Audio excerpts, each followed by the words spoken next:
Hello everyone and welcome back to TowerGate. It is TowerGate day number 748, Thursday, April 11th, 2019. Thank you so much for tuning in. Alrighty, a lot to talk about today. I'll do my best to get it all in, but it's just going to be very, very tight today, so I'll have to go fast. There's just so much to cover. This is a huge topic, and just taking even isolated pieces of all this that's going on with Spygate. Any of these things, just even one piece of it, you could literally go on for an hour or 2 hours. It's just such a big topic, trying to wrap your brain around it all. So yeah, I'm trying to stay on top of it and keep everything in perspective as we move forward and watch how things play out. But something that I wanted to bring up is, from the very early days of doing these TowerGate videos, I've said many, many times, for those of you who watch my video, have been watching my videos for a while, I've made this statement before that when you're dealing with these types of conspiracies, large conspiracies, we have a lot of things going on, that these types of investigations move at first very slowly and then very quickly. Always works out this way in these big conspiracies. You'll go, many months, years even. And it seems like it's just very tiny bits of information just coming out, little bits here and there, little drips and drops.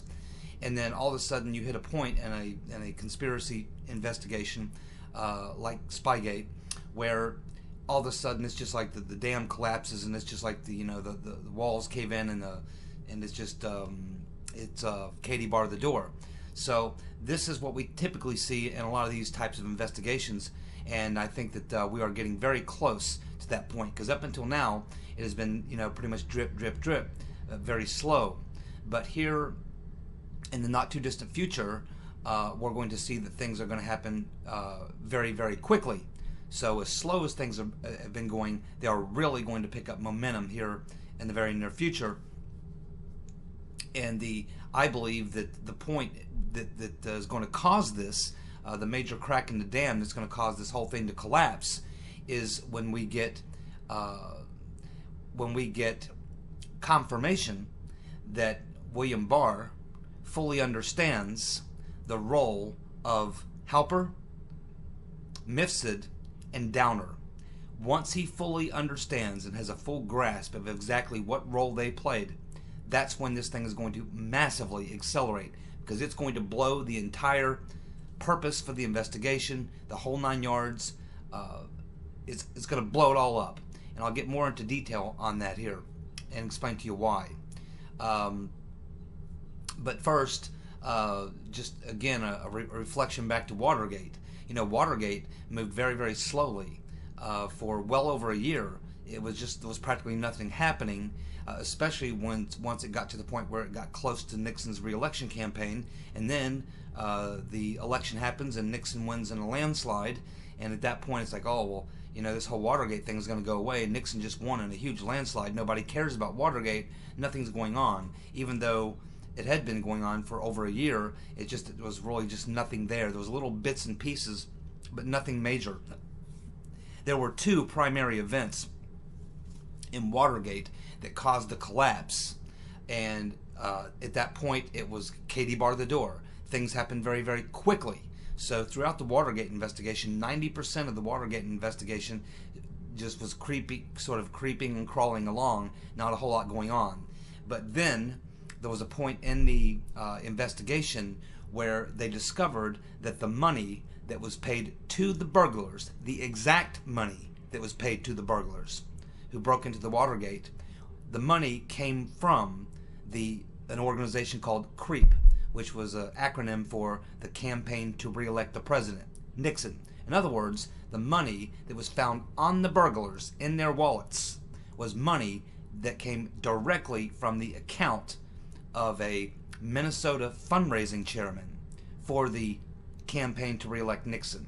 The money that paid the Watergate burglars came from the re-election campaign funds of Richard Nixon. That opened up a massive hole, and it opened them up and got them right inside the White House, into the Oval Office, inside the Campaign to Re-elect the President. It directly tied the president and his re-election campaign to the break-in at the Watergate Hotel. So that was the first major thing that blew the whole thing wide open. And then, of course, the second thing that was the nail in the coffin for Nixon was when Alexander Butterfield testified in front of the Senate committee that Nixon had a secret taping system inside the Oval Office. And once that information was learned, then, of course, it wasn't hard for the prosecutor, Archibald Cox, to say, okay, well, if he's got a private taping system, then he's probably got recorded conversations between he and other people in his cabinet or re-election team or whatever, and they probably had discussions, may have had discussions about the break-in, what happened in Watergate, and things about that. At which point he went to the court to get the tapes. Nixon fought it. Nixon lost. The Supreme Court ruled that Cox could get the tapes. They tried doctoring the tapes, erasing things on the tapes, but it didn't do any good. The evidence was pretty much there, and that's what forced Nixon to eventually resign. Now, in the case of Spygate, the entire predicate for the Trump investigation, which they tell us began on July 31st, 2016. We now know that's a lie, because we now know that there were many activities going on prior to July 31st of 2016. We know that Halper, Page, and Flynn had all been contacted by so-called confidential informants, spies, agent provocateurs, whatever you want to call them. There were already things going on. Trump's team, people on his team, and Trump were already being targeted and investigated to an extent, and there were operations underway already prior to July 31st of 2016. We know going back, you can go back to 2015 with Flynn, Page and Papadopoulos, and 2016. And of course, the contacts with Papadopoulos, that stuff was all occurring back in March, April, May, luring them to London. That was all happening in the spring of 2016, long before July 31st. So obviously, as Barr said, he's looking for the predicate crime or whatever happened there. But let's just go ahead with the FBI's assertion that it all began on July 31st. And it began, according to the FBI, with the meeting conversation between Alexander Downhatch Downer and Papadopoulos. Okay, so if that's where the investigation started, then what Barr is going to look at is exactly what took place in that conversation. Oh, it's about, supposedly Papadopoulos saying that the Russians had dirt on Hillary, and Downer passes that along through various channels. Okay, where did he get that information? Well, that's the next source that you go to, Misfid. Misfid is the guy that Papadopoulos says told him that the Russians had Hillary's emails. And then, of course, we have Mr. Halper, who was the person who organized and engineered all these meetings and all these activities that were taking place. He invited Papadopoulos to London. He is the one who most likely had Misfid plant the information on Papadopoulos. It was he, Halper, who tried to extract the information, but Papadopoulos obviously smelled a rat, got nervous, and clammed up, which, of course, upset Halper. He leaves. Then his honeypot tries to seduce Papadopoulos. That doesn't work. And so that's when they call in the closer to come in out of the bullpen, the heavy hitter, Downer. And I'm sure his instructions were nothing more than sit down and have a conversation with Papadopoulos. Doesn't matter what you talk about, because ultimately we know that the information was planted on Papadopoulos. I'm sure that after Halper arranged for that meeting between Papadopoulos and Misfid, that once that meeting had concluded, I'm sure that Halper called or contacted Misfid in some way, said, okay, did you plant the information on Papadopoulos that the Russians have dirt on Hillary? And Misfid probably said, oh yeah, I told him right to his face. He knows it. He's got the information. He has now got the information. At which point, it made it easy for Halper to tell Downer, hey, just go have a conversation with Papadopoulos, and then once you're done, go to the embassy and pass along that Papadopoulos told you about the Russians having dirt on Hillary or whatever. It doesn't matter if they had the conversation or if that happened at all, because they already knew that the information was planted on Papadopoulos. He was supposed to spit it out and give it to Halper, while Halper was obviously recording him, but Papadopoulos didn't do it. That's why they had to bring the heavy hitter, Downer, out of the bullpen, because then they can say, well, Downer passed this information along. Papadopoulos obviously told him that. And if they ever get in a problem with that, they can simply have Papadopoulos under oath and ask him, were you told by Misfit that were you told by Misfit that the Russians have dirt on Hillary? And Papadopoulos would have no choice but to say yes, because in fact the Halper had set that up and he had made sure that that did happen. So Downer only had to say it happened. It didn't even have to happen, and it likely did not. But Downer's covered because they're going to say, who are they going to believe? The liar Papadopoulos, who's colluding with the Russians, or are they going to believe you, a former statesman, a former ambassador, this high-level political person, and these other things? So this is how that they were going to be able to use it. And quite honestly, it's a good thing that Papadopoulos did freeze up and did not say anything to Halper, because if he had said, oh yeah, Misfit told me about this Russians having dirt on Hillary, that would have given them at that time direct collusion from a Trump campaign member to a Russian operative, and could have easily helped them make the case. Papadopoulos, in a lot of ways, spared Trump a lot of pain and heartache. Now, obviously, they would have gotten to the end of this and probably would have figured it out, but it certainly would have made things much more precarious had Papadopoulos disclosed that information to Halper. As it turns out, he did not. And I think that Downer, it didn't matter if he said it or not, because they'd already planted the information on Papadopoulos. They did, so Downer didn't actually have to get the information. It was already there. He just had to go say that Papadopoulos said it, so that they had someone with credibility who could pass along that information, and they could then use that to further their coup attempt. So the reason why this will all blow up when Barr gets into this is once he finds out that, in fact, Misfit was working as a Western intelligence agent and he wasn't a Russian operative. That blows the whole thing up. Once he finds out that Downer did not actually get anything from Papadopoulos on that, that blows the whole thing up. And once, of course, you expose Halper as being a agent provocateur who did this setup, this frame up on Papadopoulos, and he also did this on Flynn and Carter Page as well, the entire thing gets blown up. And of course, who was running all this? Who were all these people working for? The FBI, CIA, British intelligence. That's who they were working for. In other words, right there, the entire thing gets blown up. That's why once Barr uncovers the true motives and mission of Halper, Misfit, and Downer, this entire thing is blown sky high. That is what's going to turn this entire thing wide open. It's going to blow this whole thing out of the water. And from that point, things are going to move very, very quickly. And that is not far down the road, because they are looking at Halper right now. And I assume that they'll shortly be looking at Downer and Misfit as well. They're going to have to come clean. They're certainly going to be interviewed. They can't hide Downer and Misfit forever, because Barr cannot get to the bottom of the origins of the investigation without having conversations or having an interview or whatever with Downer and Misfit. That must happen. And once it does happen, that truth will come out. Or they can perjure themselves and be caught in perjury in addition to being part of the coup plot. And quite honestly, the governments of both Australia and Italy will give up both Downer and Misfit to save their relationship on the long term with the United States.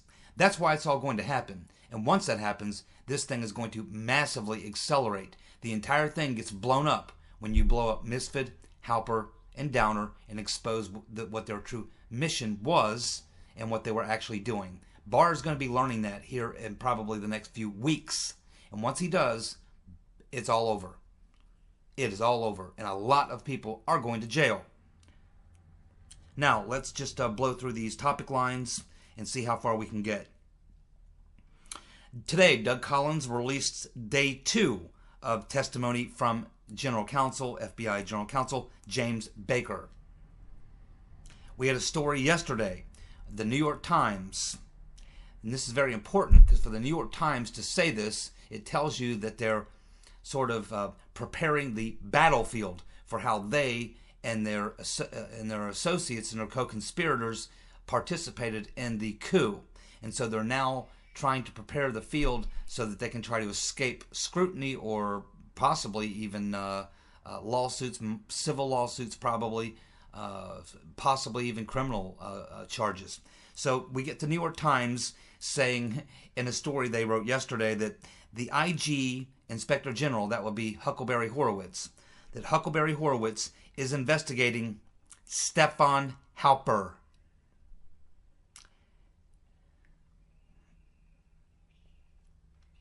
And they also say in this article that the FBI and Halper, that the FBI had brought in Halper to gather information on Papadopoulos and Carter Page.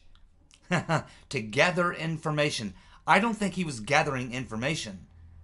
I think he was acting as an agent provocateur to plant information on Page and Papadopoulos so that it could later be extracted and used against them as evidence to carry out the coup. That's what Barr is going to find out. And the New York Times is just basically throwing this out there almost at the very end of the article, too, when they just kind of slide this in there. It's probably the most important thing in the entire article, but they put it, in fact, I think they wrote the whole article just to slide these two sentences in there, and they prefaced it with about 500 words of BS before they put this out there. They're preparing the battlefield for what they know is coming to them. And as far as Halper is concerned, the big problem that Halper has is he was a government employee. It's not like he was a private citizen who can plead the fifth or pretend he doesn't know anything or anything like that. Oh, no. Halper was actually working for the government. He was a paid employee of the government. He was drawing a check, and a big check, by the way, from working for the Department of Defense. Now, of course, he wasn't actually working as a consultant for the Department of Defense. That's a CIA cover. The CIA covers a lot of their people within the DoD and just gives them a title like researcher or something like that, consultant, whatever. So this is exactly what they were doing. This was cover. Halper's cover was working at the DoD, but he wasn't actually working at the DoD. He was involved in spying for the CIA, and this is just where the CIA happened to hide Halper and plant him, which they do to give cover. All CIA agents have to have cover. They have to have some other job that they can say, well, what do you do? What do you work? Whatever. Oh, I'm with the DoD or whatever. When in fact they're actually CIA. And it also helps them hide the money, so that way they can't directly see money going to individuals and tie them to CIA. And so this is what's really going on with Halper. He's CIA, and the whole DoD thing was cover.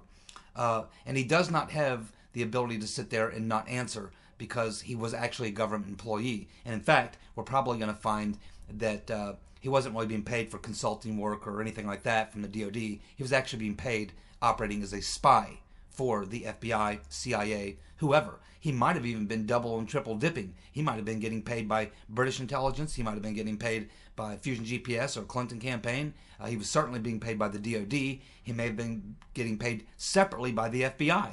It's hard to know how many different sources of money were flowing into Halper, but I'm sure Barr is going to get to the bottom of it.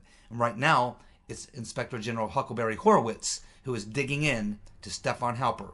And when he finishes digging into Stefan Halper, it's going to get ugly for Mr. Halper, the fat man. I don't know how many of you saw this Q&A between Sheehan and who's of course a Democratic congressman from I think either Michigan or Minnesota. I think Michigan, and she's questioning Barr, and they're talking about the spying and the fact that he's looking into the spying that went on the Trump campaign. And this lunatic actually looks at Barr and says, quote, "You're not suggesting, though, that spying occurred." And the look on Barr's face was classic. I don't know if you saw it, but he literally looked at her like, because it's literally been public information now for over 2 years. In fact, within days of Trump coming out and saying that he learned that Obama was tapping his wires, within like 2 days, I think it was actually, he tweeted that out on Saturday. I believe it was the following Monday, 2 days later, when we saw the first story that came out that said, oh, well, it looks like the GCHQ was conducting surveillance on Trump. That's why I started when I did my first video the day after, that's why I called it TowerGate. Because they suggested in this article that GCHQ was spying on Trump Tower.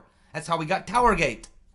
So we've had all these stories, and everybody knows they've admitted that they were spying on Trump. The only thing is, was it legitimate? Was it legal? Was it justified, or whatever? But here we got this nut looking at Barr like, you're not suggesting that there was spying going on in the Trump campaign, are you? And Barr just looks at her like, well, he says, quote, yes, I think spying did occur. The question is whether it was predicated, adequately predicated. I need to explore that. That's funny as hell. I couldn't believe she asked that question. I'm thinking, are you kidding me? Jean Shaheen is her name. Yeah, are you suggesting there was spying going on the Trump campaign? It's like, where have you been, under a rock for the past 2 years? My goodness. And we also got Pelosi's response to Barr's comments about investigating what went on with the FBI in 2016.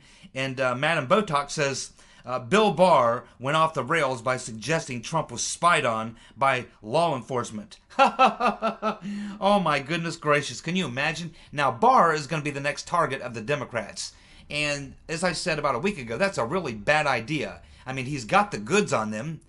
He's got it all. He knows exactly what happened, okay? It's just Barr's challenge is going to be how to do it, how to present it, how to roll it out. He already knows what's happened. He's just assembling the evidence and preparing for how in the world he's going to get this done. He doesn't want everybody in the FBI and DOJ to hate him. He wants to clean that up. He has to, do the rule of law thing. At the same time, he knows he's going to be under massive assault by the Democrats. Now, the fact of the matter is, going after Barr is probably only going to motivate him more. I mean, when you watch Barr and you look at Barr, whether you like him, you don't like him, whether you trust him, whether you don't trust him, there's one thing you can conclude from watching him throughout the hearings he's been through and his confirmation, is that this is a pretty tough guy, and he's, you can tell he's not someone you're going to intimidate. He's been around way too long. He's been in that job before. He's been through some tough issues before.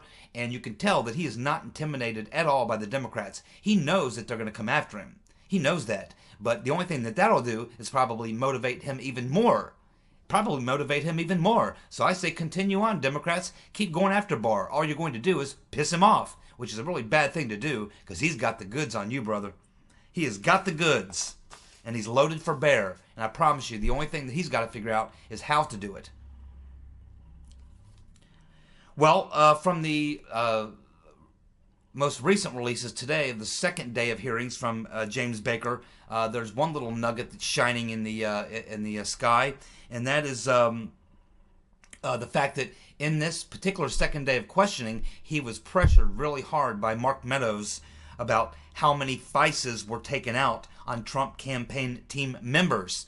Because at this time, when Mark Meadows is asking the question, as far as we know, we don't know what Meadows knows, but as far as we know, or at least he was playing it off this way, the only one that was known about was really Carter Page. But here we have a series of Q&A going back and forth between Baker and Meadows, and of course the lawyer for Baker, who eventually jumped in and said, okay, he's not going to answer the question. But Meadows pushed him very, very hard on this question of how many FBI FISA warrants were issued on Trump campaign members. Baker would never answer the question. Eventually, he will have to answer that question, but it won't matter because they're going to find out anyway. Let's see. So Trump was headed out today, and on his way out, he did a short presser, and in that presser, he said the following. He said the Mueller probe was an attempted coup. Treason. Bad people. We fight back because we know how illegal this was. Bye. So that's the President of the United States right there, looking right into the face of the media and saying that the Mueller probe was an attempted coup and it was treason. Is there any doubt in your mind what's on his mind? And so we also learn from another story in the Daily Caller that Barr has now assembled a team to investigate the origins of the investigation into the Trump campaign. Barr told Lindsey Graham, according to a source, Barr told Graham that he would prefer to investigate the matter himself rather than appoint a special counsel. So Barr wants to handle this himself. He's obviously assembled a group of people around him to help him gather this information. And if you watch him in the hearings today, you can tell, and it's very key what he said. He didn't just say that he was going to investigate the Operation Crossfire Hurricane and the investigation into Trump. No, no, no. He went farther than that and said something much more important. He said he's going to look into the origins. The origins. Now, when you look into the origins, as I just mentioned a few minutes ago, you find that all this stuff began, really it began back in late 2015, in the fall of 2015. And we know that by spring of 2016, early spring of 2016, March and April, they were already had the Oconus lures in place to lure Page and Flynn and Papadopoulos into the traps over in London. That was happening back in March and April. We know that the six-agency task force was set up by Brennan in late March, early April. So we know that the idea that the investigation began on July 31st is bullshit. We know that this stuff was going on long before that, as early as the fall of 2015. Bill Barr knows this. He knows this. So when he says that he's going to be looking into the origins, he knows that he's looking into the intelligence community. A good article in The Federalist by Molly Hemingway. And she pointed out something Barr said as he was discussing the law enforcement, that law enforcement spied on the Trump campaign. So while he's talking about that, Barr says, quote, "The CIA and other federal agencies, in addition to the FBI, may have been involved." I'm not talking about the FBI necessarily, but intelligence agencies more broadly. So, oh yeah, Barr knows that this began with the intelligence side of things, and it moved into, was pipelined or forced or pushed into the FBI, because they're the ones that do the domestic investigations. The CIA set up the plot, manufactured the narrative, and passed it on to the FBI to use it to launch their phony Trump-Russia collusion investigation. And that's going to be discovered, and that's why all these people are going to jail, quite honestly. We also know that Brennan briefed Harry Reid on the dossier, and he also put it into the IC, and then he lied about it. How we know he lied about it? Because Clapper told us.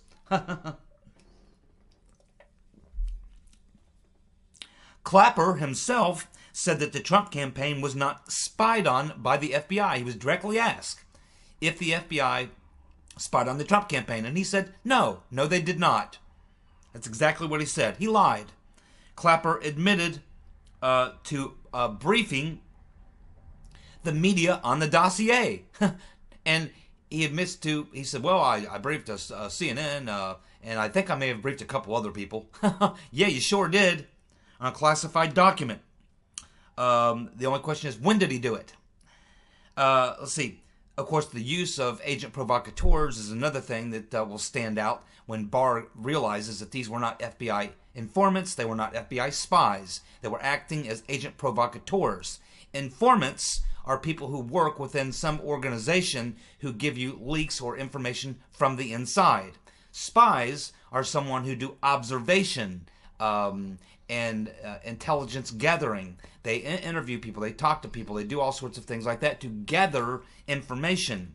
But what was happening here was Halper and Misfit, was specifically Halper, was planting information, setting traps. That's an agent provocateur, creating and manufacturing something and then using that as a reason to predicate something else you want to do. In this case, an investigation. Very different thing, and that's what Barr is going to discover if he, I'm sure he already knows it. He just has to figure out how to go about getting this out. And they will get it out of Halper, believe me. He has to talk. He's a government employee. Let's see. Of course, we know Comey leaked the classified memos to this in order to get a special counsel. He admitted publicly to that in a hearing. And those were classified items that he leaked. Let's see. We know that the FBI interviewed Halper. The FBI did interview Halper back in January of 2017, just prior to the second interview, or the second interview with Papadopoulos. Well, I'm sure that Barr is going to want to try to get his hands on the on the transcript of the interview between the FBI and Halper from January 2017. But here's something that he's going to learn if he doesn't already know it, and that is they didn't take any notes from their interview with Misfit. And did I say Halper? I meant Misfit. Yeah, Misfit.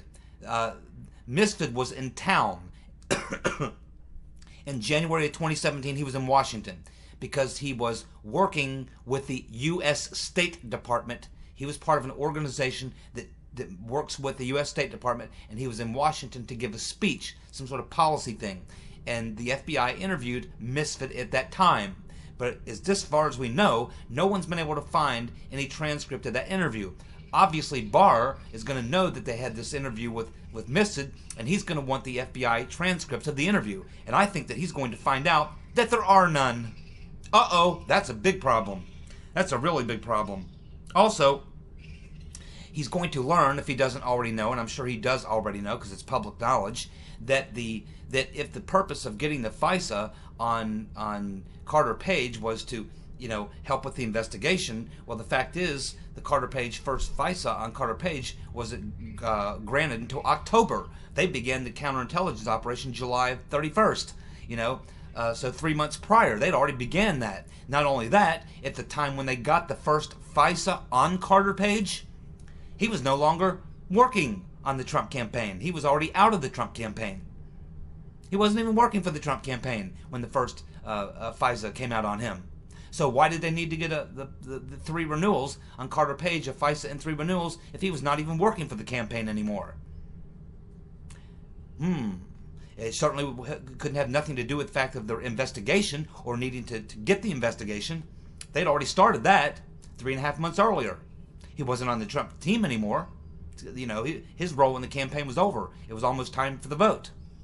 So they're going to have to try to explain that. Now, we all know the answer to that question. It's because that the FISA on Carter Page was not to do with trying to set up Trump in the campaign to try to keep him from winning the election, because that boat had already sailed. That was already done. That was a done deal. The election was 2 weeks away or whatever. They didn't get the Carter Page first FISA until after the election. So why would they do that? Could have had nothing to do with the investigation. It could only have to do with the coup. The coup. That is why they had to look at my notes here. Yes. Oh, I see. I mixed 2 days. Okay. Now I got my head together, but we don't have very much time. I think I got enough time to get this, but we're not going to get to the other page of things I have. I'll get to that tomorrow. But one other important item, and this is, again, I'm looking at the Ukraine situation every day as well, so we have some new information on that. Not so much as new information, it's old information that we're just now resurfacing, and now it's actually starting to make sense. So a follow-up on what's going on with that on the Ukraine side of things. On July the 24th of 2017, July 24th of 2017, Chuck Grassley sent a letter to Rodenstein. In the letter, Grassley noted that Alexandra Chalupa was working on behalf of a foreign government, Ukraine, and on behalf of the DNC and the Clinton campaign and Fusion GPS. Grassley asked why the DOJ had not required Chalupa to register under the Foreign Agents Registration Act, and asked if the DOJ was investigating links between the Ukrainian government and individuals associated with the Clinton campaign and the DNC. And if not, why not? Uh-oh. No one ever got back to Grassley on that question. My guess is they're going to have to revisit every bit of that. Alrighty, my friends, that's all we got time for today. I'll have to pick up the rest of this tomorrow. Still got more to come. But yes, things are definitely, as I said, happening very slowly at first, then very, very quickly. And once Barr establishes exactly what role Halper specifically, but also Misfit and Downer, what role these guys played, the ball game's over. That's it. This whole thing collapses very, very quickly and big. Watch and see. Thanks for tuning in. I'll be back tomorrow with more TowerGate. See ya. Bye.